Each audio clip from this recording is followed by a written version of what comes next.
students, welcome to the next video of Laplace transform.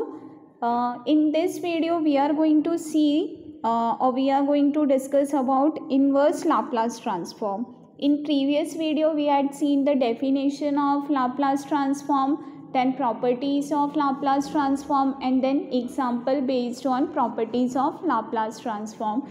Now we are going to see inverse Laplace transform. This concept is exactly here. In first table it is shown that function and Laplace transform of that function. As you can see here, this is the function and this is the Laplace transform of that function. Now here inverse Laplace transform means Laplace transform is given, 1 upon s is given, and inverse Laplace will be function. So inverse Laplace of 1 upon s will be 1. So similarly we know that Laplace transform of e raised to at is 1 upon s minus a. Hence inverse Laplace of 1 upon s minus a will be e raised to at. Similarly we know that inverse Laplace of t raised to n is n factorial upon s raised to n plus 1. Hence inverse Laplace of 1 upon s raised to n, that will be t raised to n minus 1 upon n minus 1 factorial. Okay. Then we know that Laplace transform of sin bt, that will be b upon s square plus b square, and hence inverse Laplace of bt. Similarly we know that cos bt, Laplace is s upon s square plus b square. Then inverse Laplace of s upon s square plus b square will be cos bt. Then we know that shifting property, right? Shifting property means e raised to at into t raised to n is n factorial upon s minus a raised to n plus 1. In place of s I am writing s minus a, shifting. So like that here we are having, see this, inverse Laplace of 1 upon s minus a whole square plus b square, that will be 1 upon b into e raised to at into sin bt. Here I am using the shifting property, since here s minus a is given, so I have to take e raised to at. Okay. Then 1 upon s square plus b square, 1 upon s square plus b square, that is the inverse Laplace is 1 upon b into sin bt. So for that I am writing 1 upon b into sin bt, and just because in place of s it is s minus a, so I am taking this e raised to at outside.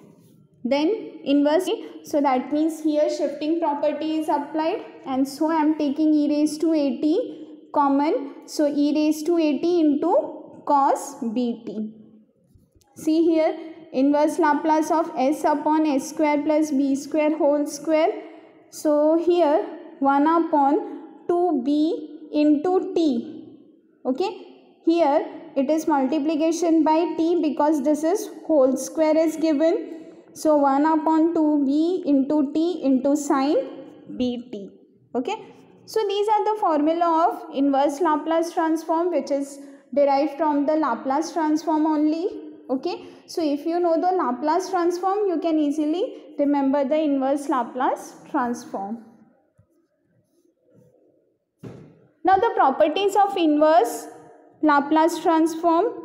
So mainly we are going to focus on two properties of inverse Laplace transform.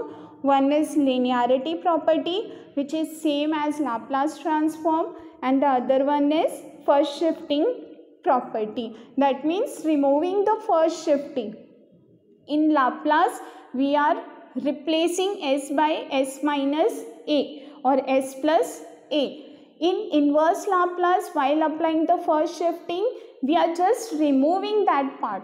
So if there is a s plus a, then we will write e raised to minus a.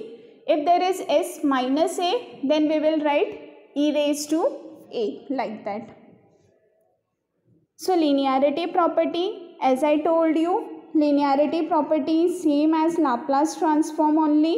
So here inverse Laplace of with plus sign. So we can find the inverse Laplace of 5 upon 2s minus 5 plus inverse Laplace of s upon s square plus 4.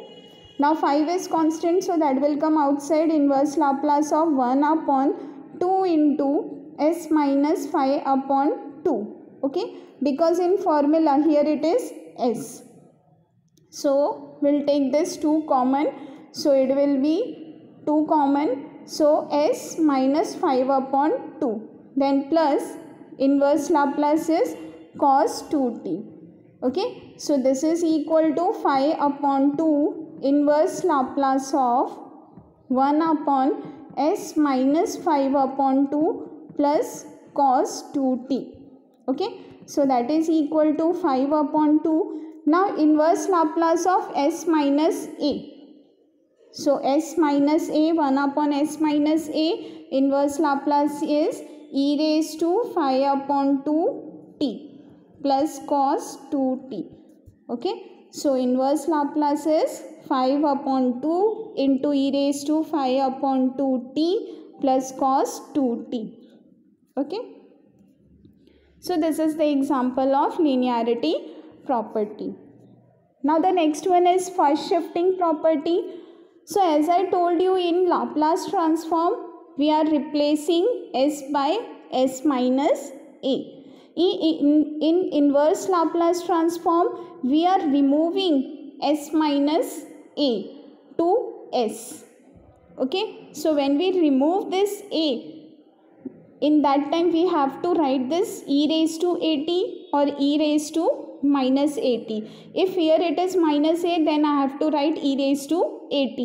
If here it is plus a, then I have to write e raised to minus at.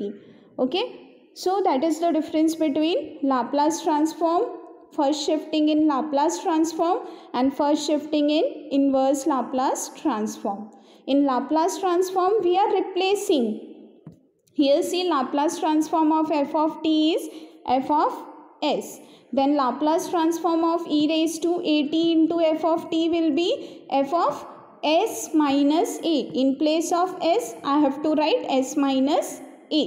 And if it is multiplied by e raised to minus at, then in place of s, I have to write s plus a. But in inverse Laplace transform, if inverse Laplace transform of f of s is f of t, and if in place of s it is given as s minus a, then I have to write e raised to at into f of t.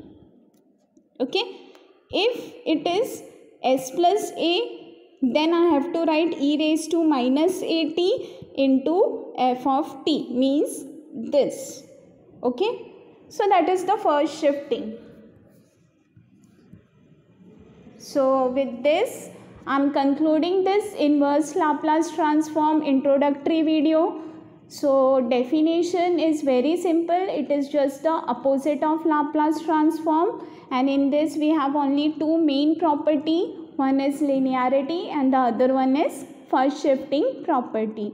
So next video we can discuss about the methods of solving inverse Laplace transform. Okay, so with this I am concluding this video. Thank you, students.